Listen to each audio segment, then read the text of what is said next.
Окей, сега нека да видим какви въпроси имате към нашото жури. Така, кой е първият въпрос? Нещо свързано с косплей професията. Това може да се нарече вече професия, защото някакви хора това работят. Косплеери, нали? Да. Добре, ето сега, ето там виждам някой иска да зададе въпрос. Искате ли въпрос към нашото жури? Да зададете нещо свързано с професията? Добре, къде?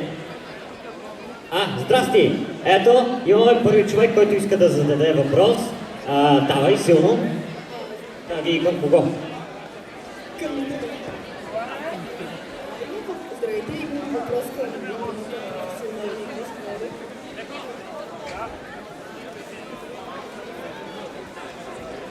Въпросът ми е, имате ли определено място, където да си изтърпите абсолютно целият косплей с всичките неща и как реагира семейството ви? Когато ми казахте за това, че и решават това да ви е като професия и занимание. Okay. You need translation? Okay.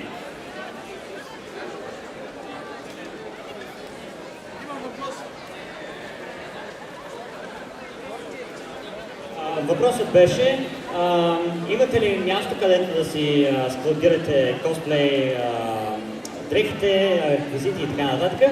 И как реагира семейството ви, когато разбра, че се занимавате с това?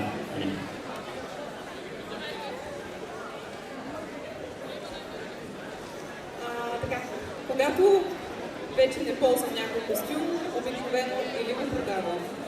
Или ако мога да го продам, го складирам, което обикновено се случва в мазето на баба ми. Тя е окей с това. Тя не слиза в мазето да го гледа, така че всичко е наред. Семейството ми винаги е било много подкрепящо, така че не съм имала някакви пререкания с тях относно косплея. Напротив, те доста се радват, смятат, че е много креативно хоби. Покрай него съм научила изключително много неща, които са ми помогнали да се развия в професионален аспект. Така че семейството ми одобрява.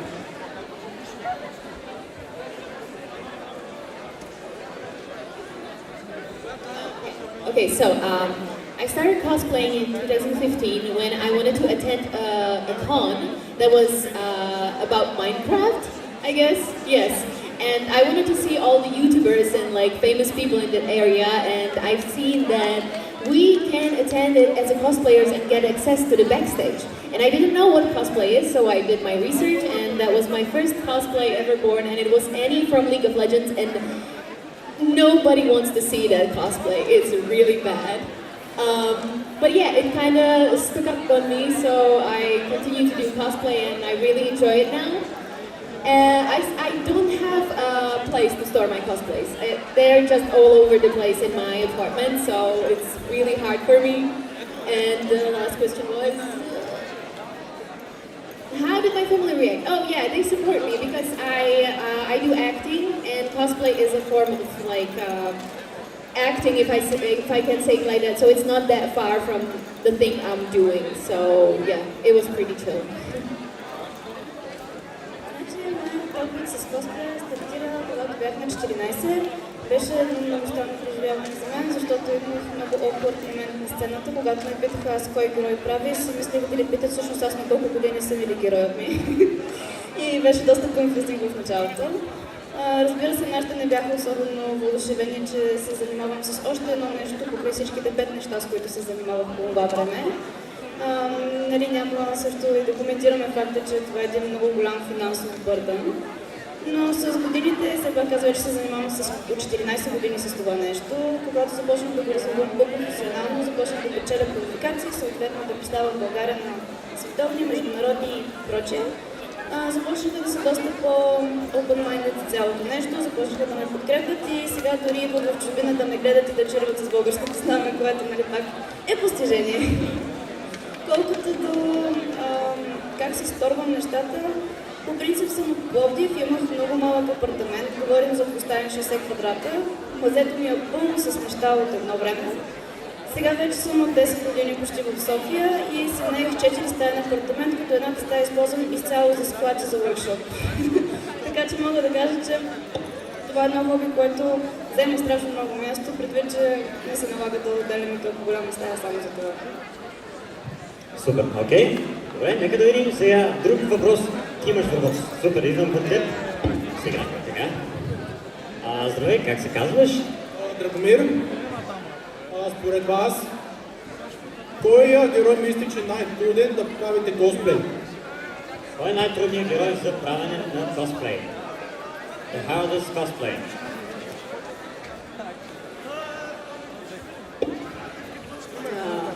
Мисля, че няма универсален герой, който е най-труден за косплей, но за мен лично най-трудните типове персонажи за косплей са тези, които физически не приличат на мен, защото те искат много повече доработка. Например, случвало ми се да косплейвам персонаж, който е мъж, който е много по-висок от мен, който има голяма челюст и орлов нос, и за тази цел се налагаше да отливам протези, за да мога да се променя лицето като него, което е изключително трудоемко и резултатите много често са смесени, тъй като променяш нещо. Друго, което аз лично намирам трудно, е просто всеки нов косплей, който иска техника, с която още не съм запозната. Например, наскоро ми се наложи за първ път, аз косплеявам от 10 години, за първ път ми се наложи да обработвам 3D принт и честно казано, това за мен беше много по-трудно, отколкото огромни косплеи с огромни скълптове, които съм правила за огромни състезания. Bennett, please be careful. I've seen you trip.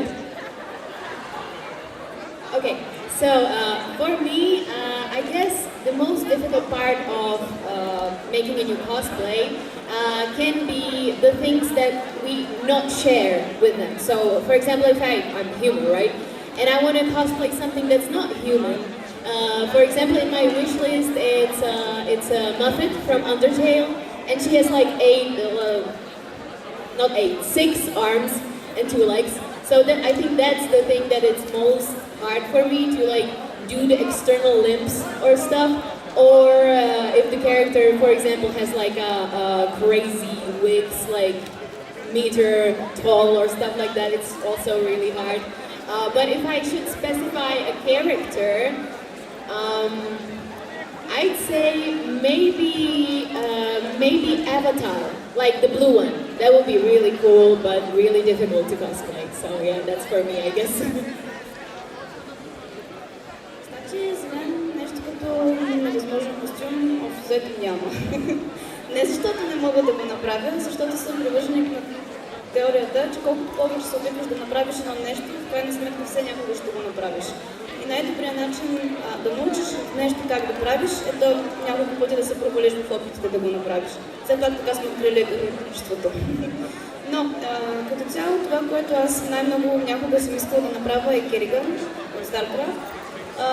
Разработваме може би вече от 4-5 години, докато намеря най-правилната техника, която все пак и да е нещо, което да имаме на българския пазар и не ми се налага да правя някакъв ненормален експорт и импорт на стока.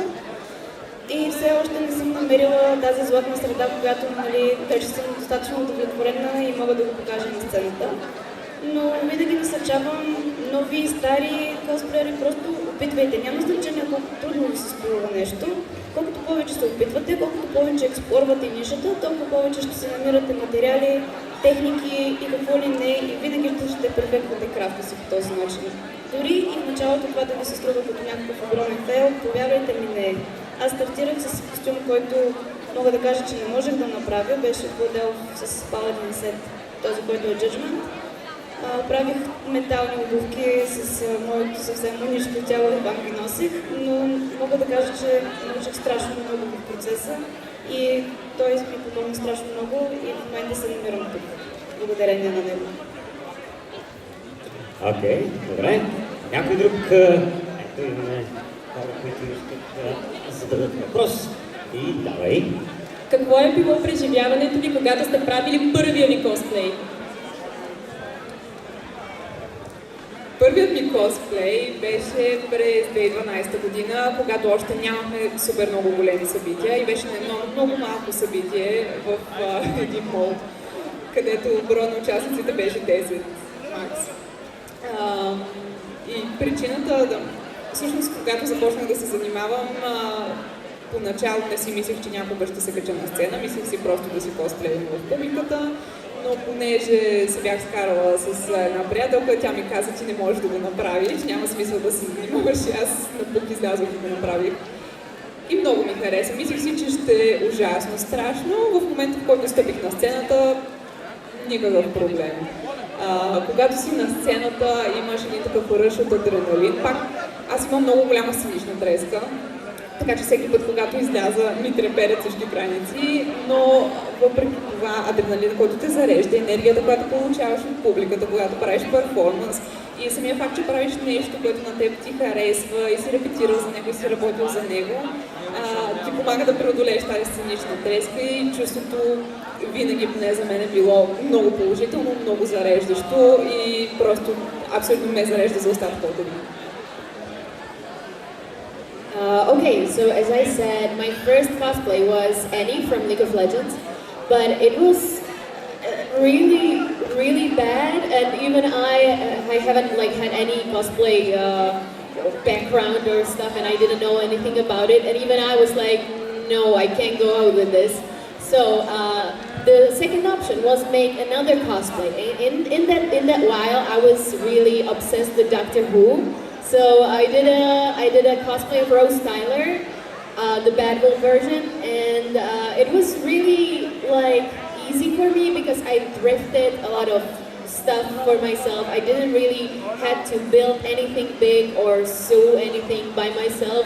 So that was kind of like a okay way to do a cosplay for me at that time. And yeah, I took that and I was feeling very good in it because people recognized me and it was really fine. So if you want to start cosplaying, I really advise you to start small and build your way up because it's the most rewarding possible way. Първият опит с косплея, както пред малко споменах, бях на 13-14 години и имах много така awkward сценично представяне, защото просто когато нещо правиш за първи път, то е просто малко awkward. Нали, не знаеш точно какво се случва, не знаеш какво ще те попитат на сцената, не знаеш какво да очакваш най-малкото. И до мен днешно си спомням как просто се сцепих на сцената и просто стоях и се усмихвах супер awkward. Защото ме питаха някакви неща, които не знаех дали са адресирани към мен като човек или по-скоро за персонажът ми. Първият ми косплей беше Хазуки Луна от Коями Фейс, едно много старо шоуджо аниме с вампири, мисля, беше доста старо. Тогава помня, че за първи път бях на шивач. Повечето ми костюми в този период бяха на шивач, който се занимава с театрално изкуство. Доста от тях вече ги продадах, понеже не ми остават. Но си спомням, когато излязах на сцена с първия, който аз направих, тогава вече беше малко по-различно усещането. Бях по-горда от това, че аз съм направила нещо и представям на хората своя крафт. Колкото и тогава да ми се струваше зле, разбира се. Но все пак всеки трябва да стартира от някъде и аз вярвам, нали, все пак, че колкото повече правиш едно нещо, толкова повече задобряваш в него и persistence is the key. Окей, супер. Някой друг въпрос? Ето имаме здравей. Ти как се казваш? Здравейте, аз съм Гергана. Ти как е Гергана? Когато правите косплей и имате нужда от, примерно, реквизит, маска или нещо такова, какво предпочитате? Да го направите сами или да поръчате от някъде да го купите?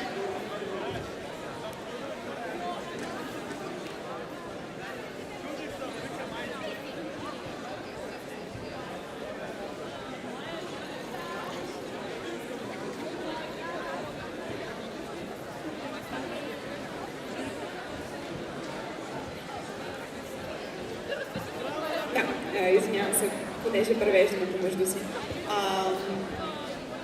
При мен лично, през повечето време, когато имам нужда от някакъв реквизит, си го правя сама, тъй като когато го правя сама, знам, че ще бъде точно така, както аз искам да бъде. В повечето случаи, имало е случаи, в които не съм била абсолютно доволна от резултата, но това си е риск, когато изработваш каквото и да е. Имало е древни реквизити, които съм си купувала, но по-скоро такива, които съм ползвала на сцената, примерно като бутилка, вода или масичка или нещо такова. Т.е. неща, които се разиграват на сцена, но самите части на костюма винаги гледам да изработвам аз, тъй като през повечето време се записвам за състезателен косплей и в състезателния косплей много често искат да изработвам нещата си сами. Но ако просто искам да го направя за снимки, да се забавлявам, да ходя в публиката, тогава с удоволствие би го поръчала, някой друг да го направи, стига да ми харесва как изглежда. I prefer to craft them myself because I think that's the most accurate way I can do it, because when I buy some prop and I need some attachment, for example, for it so I can like hold it somewhere on my body,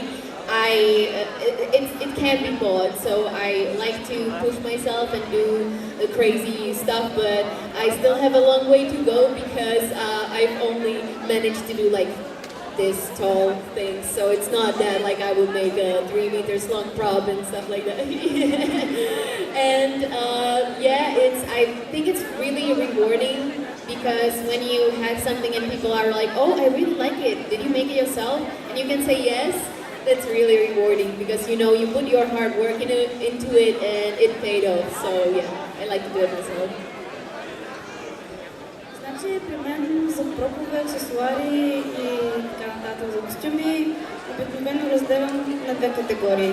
Имам ли време да направя нещо или мога да си го спестя, зависи нали все пак кога пътувам, с какъв багаж разполагам и прочее.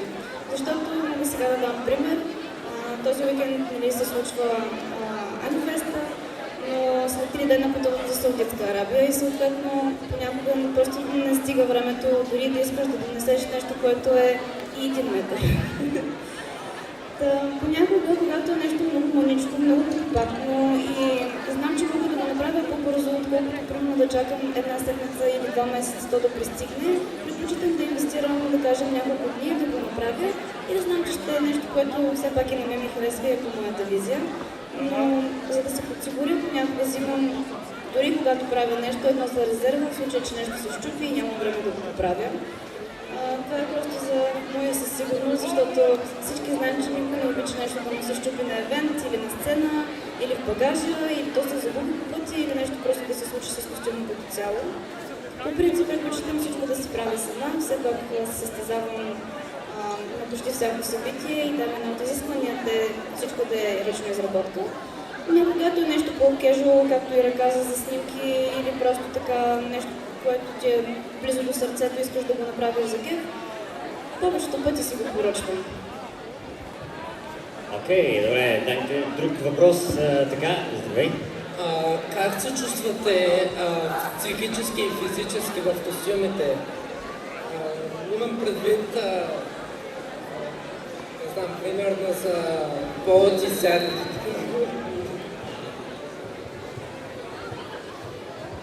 How do you feel in the costume? Интересен въпрос. Много зависи от костюма. Относно това как се чувствам физически, това адски много зависи от сложността на костюма. В този костюм се чувствам чудесно, защото мога да се мърдам колкото искам, туниката е широка, средновековна кройка, обаче ми е много горещо. И това е проблем, който много често изниква при правене на косплей. При мен особено, аз имам тенденцията да не се съобразявам с температурата навън и да си правя Bulgarите косплей през есента и много облечените косплеи през лятото. Съответно винаги или ми е студено, или ми е топло. Иначе, разбира се, предпочитам косплеи, в които мога да се движа, но в повечето по-сложни костюми. Обикновено колкото по-сложен е костюма, толкова по-трудно се движи човек, особено ако има много брони, защото примерно в видеоигрите никога дизайнерът не се съобразява с това как би се движил този персонаж. Винаги главният критерий е да изглежда готино, а това как един човек би се движил с всичката тази ламарина по себе си в истинския живот вече е друг въпрос. Вече относно това как се чувствам психически, поне на мен, плейчеста на косплея, за мен е много важна, но съм забелязала, че когато репетирам без костюм и когато репетирам с костюм е много различно. Когато репетирам с костюм, това съм го чувала и от колеги актьори, че може да потвърди, костюма много помага да се влезеш в персонажа. Просто когато облечеш костюма и ти усещаш енергията по по-различен начин и това много повече ти помага да влезеш в кожата. Okay, for me it differentiates like what cosplay are you wearing right now. For example, Mona, it's pretty chill. I feel really good in it, but this is kind of scratchy, so yeah, I like tend to rub it all over and over. But I have a short story that happened to me when I was guest judging in Slovakia. Because it was our first big convention where we were like a guest, so we wanted to push it like to the maximum. So we wanted to have like a really difficult cosplays and all like till the morning to the evening, all wear them and lenses and tapes and everything. And the third day we were wearing, or maybe it was the second, I'm not sure, but we were wearing a princess dress. And the princess dress were really heavy, and it was like really restricting, and it was tight, and we were standing the whole day, like till the morning to the afternoon. And then I basically collapsed, and I was like, no, my body was like, no, please don't do this anymore. So I was like really exhausted because it was in August? No, somewhere in the summer. So it was really hot and the dress was really heavy and I was standing the whole day and then I collapsed. So please be careful when you wearing some heavy cosplays. Please be careful and take care. Take breaks, as many breaks as you can. But other than that, that felt really good until I collapsed. So. Аз когато правя някой костюм, съответно го нося, минавам през абсолютно всички възможни емоции, които могат да съществуват. В началото винаги подхождам с едно такова, да, сега ще го правя, толкова време го чакам и се впитвих абсолютно всичко, което ми трябва. След това осъзнавам колко много работа има по този костюм, просто хващам се за главата и спадам в малка депресия. Когато започна и нещо не стане, имам един дип регрет, който не мога да опиша колко тежко се отразява понякога. След това, като такъв на всички проблеми, всъщност започва да става и ми харесва. Нямам търпение да го сложа. Като го сложа, съответно нещо се чупи, защото не съм го направила достатъчно добре и го преправям. И започвам да се ядосвам. Накрая всичко става и си просто прекрасно. Всичко стана по план, всичко работи, мога да го представя на сцената, чудесно. Много съм доволна. И след това идва и бързо, нали, да го носиш. Ако е нещо много голямо, много тежко, много спарващо, на високи температури е абсолютен ад. Имах такова преживяване в Япония, бяхме се навлякли с 6-7 своя кимона, имахме брони, на 40 градуса температура, повечето пъти бяхме навън, на пряка светлина, имахме случаи на изгорени подметки, в смисъл на физическата подметка отдолу имаше дупки, защото беше толкова горещ самия асфалт и се наложи да взимаме нови обувки съответно. И винаги казвам, че по принцип е хубаво всички костюми да се избират според сезона, нали, според температурата, защото все пак в края на деня сме хора и не е хубаво нито да се простудяваме, нито да прегряваме и здравето не е шега работа и не всичко е с цената, нали, на здравето. Но не бъдете като мен, защото тази следващата година пак ще се го пришли и пак ще съм с много тежък костюм, много в Япония. Но може би това вече е просто защото аз съм мазохист на този етап. Но да, като цяло много обичам да косплеевам, но той се идва и с абсолютно всички емоции от целия спектър. Окей, супер. Добре, ето имаме още един човек, който иска да зададе въпрос. Здравей, ти как се казваш? Димитър. Димитър, това е Митко, окей. Откъде събирате материалите за костюмите и какво бихте препоръчали на начинаещи? Where do you actually collect the materials for the costumes and which ones would you recommend for someone who's just starting out?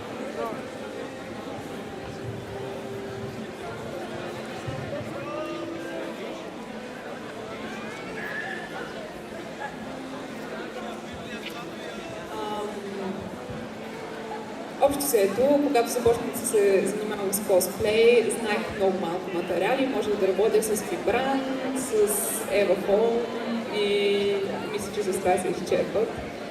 Като на начинаещ косплеер винаги бих препоръчала евафон, тъй като той е един такъв по-разумен материал, за който не знае. Това е материал, от който се правят постелките за йога.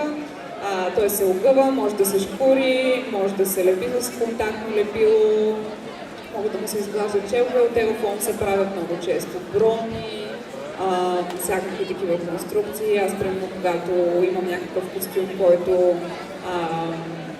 трябва по някакъв начин да стига в определена форма, понякога се подлага мева, тъй като тя седи по-твърда, но все пак е мека, така че е удобно. Някои хора си строят костюми изцяло от него. Други материали, които бих препоръчала, са термопластмасите, така наречената уорбла. Има и други видове, разбира се, но уорбла е материал, който е разработен точно за правене на такива продукти. Това е пластмаса, продава се на тънки листа и когато се загрее, тя се огъва триизмерно, т.е. можеш, примерно, ако имаш една купичка, сложиш горе уорбла, затоплиш с горещ въздух и я накиснеш, то ще поеме формата на купичката, което е отново за брони адски полезно. Другото, което е, човек с опита почва да се учи да се подбира плътта. Например, в случая аз имам костюм, който е от средновековието. В средновековието съответно не е имало трика, синтетики, такива неща. Съответно материалите, които аз ползвам, са естествени, лен, памук. Материали, които не се разтягат и съответно там вече човек трябва да се учи да решава други проблеми, като това, че примерно може да му сложиш цит, трябва да му сложиш нуровки и така. И колкото повече материали знаеш и колкото повече се разширяваш и знанието, примерно за историческия костюм и материалознанието, толкова повече различни интересни решения измисляш на всякакви такива проблеми и по-сложни костюми, което е супер удовлетворяващо да лонга. Okay, I'll probably be repeating some stuff. I like to use EVA foam and Worbla, or like thermoplastics and stuff like that, because they are easy to work, they're not that expensive. Like Worbla can be on the more expensive side, but for example, like these small details that are on my hand, they are all from like EVA foam, and it's covered with a stretch golden fabric. But Worbla is, for example, this star, like small stuff, they are more sturdy, they are like harder.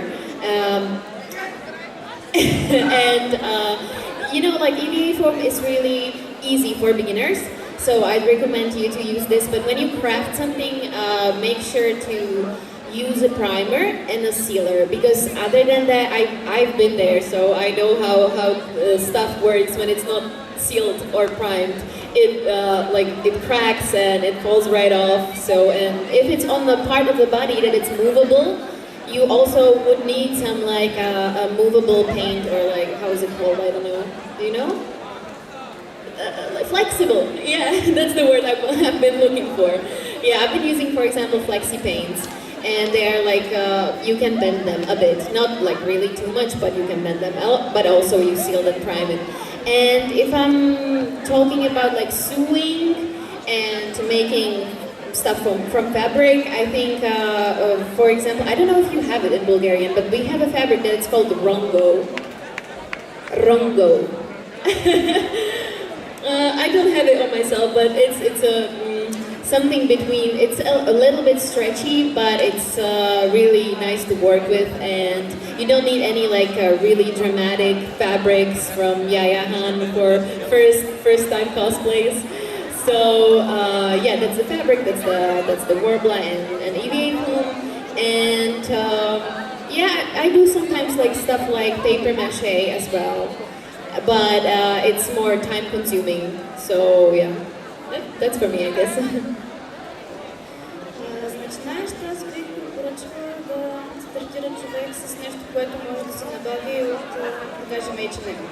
Примерно, ако героят разполага с някакви ризи или някаква специфична коза или нещо, което би се преработило работило по-лесно, отколкото примерно първо да се учиш как да го шиеш. По-лесно е просто да го купиш, да го преработиш в това, което искаш. Разбира се, като ресърчнеш как да го направиш, защото ресърчът винаги е най-важната част, когато да започнеш. Било то костюм, да си направиш нещо за вкъщи или дори да си напишеш домашното. Но по принцип, аз смятам, че за съвсем начинаещи най-лесно просто да се купи нещо почти готово и след това само да се надгражда, да остане това, което трябва да бъде. За материали ще се потретя с останалите гости. Евата по принцип е най-forgiving. Логва просто не че е лошо, но не е толкова приятно да инвестираш примерно 200 лева в нещо, което не си сигурен как да работиш с него. И крайният резултат може би няма да те допада, макар и след това да можеш пак да го реюзнеш в някакъв друг костюмен момент, когато пожелаеш.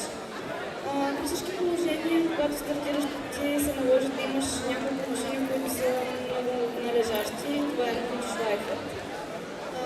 Това е една машинка, която изслабят на крайница, просто има различни размери шкурки, по-тонки, по-фини, по-груби.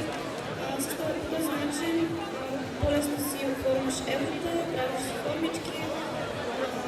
Но разбира се, винаги препоръчвам сейфно да се използват тези неща, защото все пак при шкуренето на такива материали и боядисването и като цяло обработка да се отделят различни вредни и токсични вещества. Затова винаги с кожуца, винаги с маската на лицето, колкото и неприятно да бъде, просто винаги safety first. Но в принцип винаги смятам, че за абсолютно начинаеш най-добре да имаш нещо като заготовка и след това да градиш. Ако след това решиш, че примерно шиенето ти попада и искаш да експериментираш повече в тази насока, най-лесно е да си вземеш една тениска, която примерно е по твой размер, връщаш я по шеговете и си взимаш кройката от тениската и така не ти се налага да ходиш примерно при професионален крояч или съответно да се убиваш целия в тикса, да си взимаш кройка, нали, по себе си самиче да се измъчиш. Все пак има и съвсем, нали, такива професионални манекени, които съвсем ти помагат да си вземеш твоята си форма, да е по-прецизно, но това е вече когато решиш, че искаш много сериозно да се занимаваш с това, защото все пак има голяма инвестиция. Но за нещо, което е бюджетно и стартиращо, мисля, че това е най-добър съвет, който мога да дам. Просто преправяме на вече съществуващи неща и надграждане. Окей, супер! Добре, идеално да видим сега. Охо, леле, колко много хора гледат сега. Добре, здравейте, как се казваш? Алис. Алис. Добре, задай своя въпрос.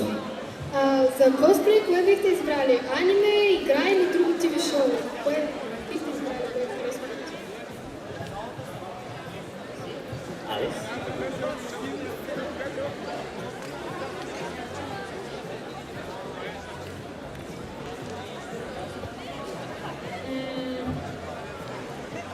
Аз не мисля, че имам супер предпочитан тип косплей. Имам много косплей от аниме, но също така имам косплей от западни анимации, от видеоигри също така. Никога не съм правила от лайв екшн продукции, тъй като смятам, че човек с най-добрия костюм на такъв филм е самия актьор и за този актьор е работил екип от професионалисти. Въпреки това съм виждала страхотни лайв екшн косплей, просто аз не съм пробвала. Така че, може би все пак, ако трябва да обобщя, предпочитания ми тип косплей са тези от 2D анимации, 3D също може би, но 2D анимациите, като този костюм, примерно от Castlevania, те ми допадат много, тъй като самите костюми са нарисувани по-стилистично, тъй като трябва на аниматорите да им е по-лесно да ги анимират, което обаче оставя едни вратички за интерпретация на костюма. И т.е. въпреки, че ти нямаш разрисувани текстури и по-сложни механизми, примерно копченца и така нататък, ти сам можеш да си добавиш детайли, които смяташ, че този персонаж би носил или просто теб ти харесва. И това е причината да предпочитам произведена анимация. This is a really difficult question for me because I have cosplays from like all of the media. I have even a book cosplay. And it really depends on how the character speaks to me and if it's similar, or if it's like personality, if it's similar to mine, or if it's something that I would like to portray and act. So because I love to go to cosplay competitions, I also think about it if I could do a good performance in that character. So it's not only the looks for the cosplay, and the media isn't really the thing that it's like really the most interesting part of me, part of the cosplay for me. So I don't really care if it's a game, or if it's an anime, or if it's a movie or TV show or something like that. But if I had to choose only one medium, I would probably say it's going to be animated TV shows, because I really like animated characters, because most of the costumes are really well made and like well thought out, and it just speaks to me more than like normal reality TV shows or movies, like with real characters, like real actors and stuff like that, because the costumes are more in the animated series, they are more like pronounced and over the top than in the movies. Аз стартирах с много старо шоу за аниме, което никой не знаеше, съответно моята awkward първа сценка. И през годините наблюдавам, че имам един много така стип скок само с гейминг заглавия. Не мисля, че скоро съм правила нещо, било то от аниме или от филм или от сериал. Може би просто си клона към игрите. Може би добарка, защото и аз играя и повечето ми време е отишло там. Но разбира се, все пак, ако те ти харесва героят, чувстваш се добре в костюма или поне мислиш, че ми се чувства добре в този костюм и искаш да се прекараш добре, просто прави това, което ти харесва. Зависи сега все пак и за състезанията, както Кейт каза, има значение какъв костюм ще направиш състезание. Има състезания, които обичат по-техничната част, обичат повече шеф и койка. Има такива, които обръщат повече внимание на брони, на техника с его и така нататък. Така че това вече се свежда до колко сериозно искаш да се занимаваш и какво време искаш да отделиш да направиш един костюм. Но винаги съм привързаник на темата, ако нещо просто ти харесва, направи го, то е така иначе си за теб. Усещането, носенето, преживяването, то си остава. Не толкова костюма, колкото това да си спомниш, че си бил там с него. Ето сега още един въпрос. Здравейте, как се казваш? Аз съм Сабела, приятели. Сабела, добре. I have a question for Kate. How is going AniFest for you, because you're Bulgarian and you don't understand? How is going the AniFest for me, and the next part? The next part was, sorry?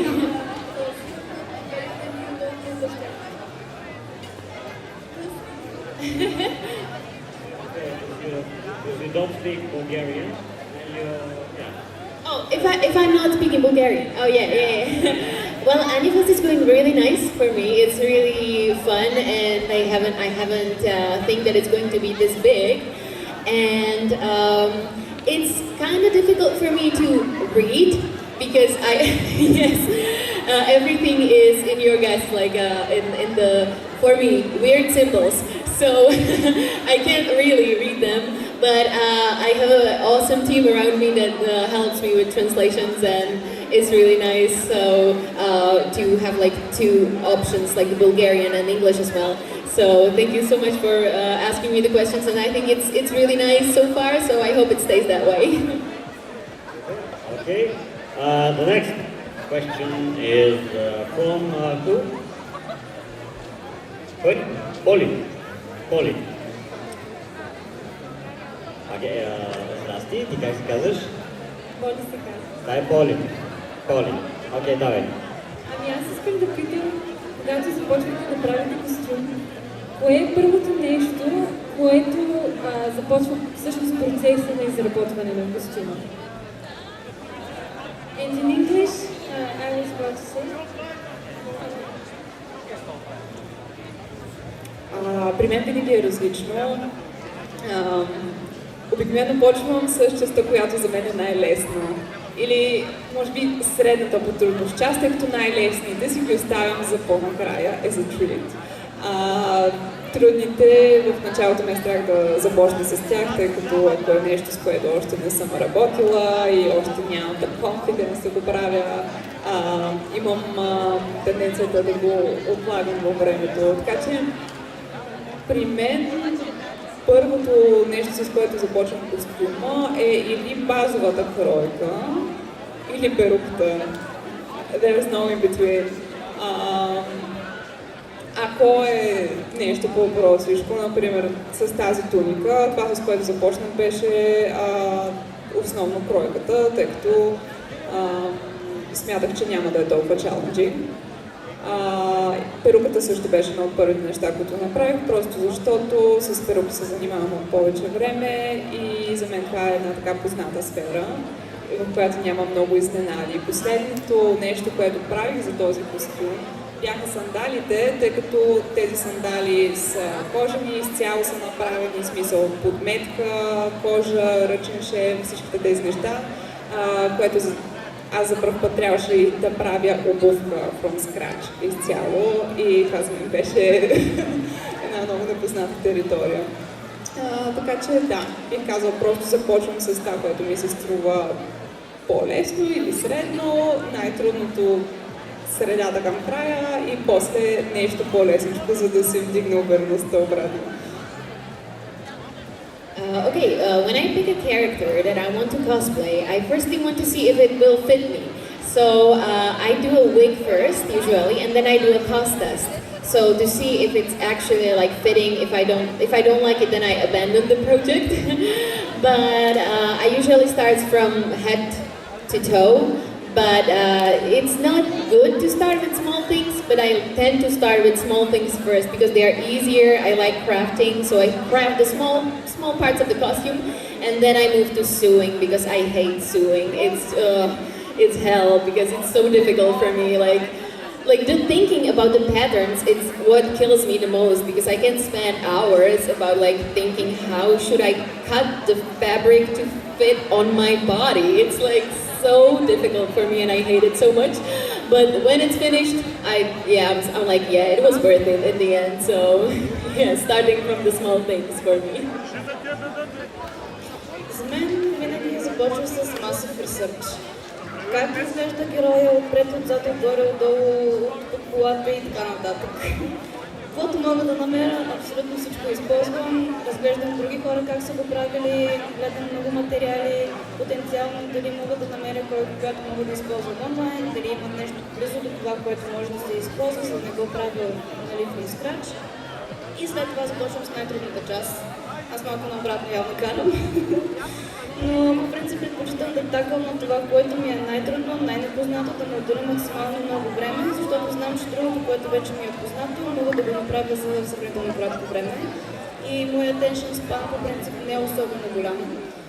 Затова наистина предпочитам да отделя, да кажем, 5 часа в нещо от деня, което не ми е познато, да ме направя достоен ресърч. След това да му отделя още 6-7 часа с покупи и чак тогава да отделя още 10 часа в един ден, разбира се, не за по принцип. Всъщност да го направя с пътя, който трябва. Не винаги става от първия път, затова винаги имам резерва. Ако ми трябва 2 метра плача нещо, купувам 4, just in case. В случай, че пътя свърши, в случай, че пътя не ми стигне, в случай, че нещо аз направя грешно, просто да си има. Затова имам току-що пътове вкъщи, които повечето пъти не знам какво вече да ги правя. Но обикновено ги рециклирам и за това сме си базирали нашия магазин на рециклиране, просто защото имам massive waste от материали. Но да, по принцип обичам да тръгвам най-сложното, да делям най-много време и вече това, което съм сигурна, че мога да направя бързо и прецизно, си го правя за най-накрая, защото просто съм убедена в моя скил за даденото нещо. Но винаги казвам, ресърчът е най-важен. Всичко, което може да се намери, трябва да се използва. Дори когато не може човек да намери, трябва да е проактивен да се търси. Пример давам за Elden Ring, когато спечелихме квалификацията за WCS. Заглавието е доста много, няма почти никакви референси. Седяли сме, може би, около 40 часа в играта само да се въртим героя върху една ос. Части от герои изчезват в страната и така нататък. Не винаги можеш да видиш какво точно ти трябва. Стигнахме до там да пишем акшени на Capcom, да ни дадат 3D референси, които те, разбира се, не ни дадаха. Но всичко, което може да се използва, или което можете, или мислите, че можете да намерите, просто го използвайте.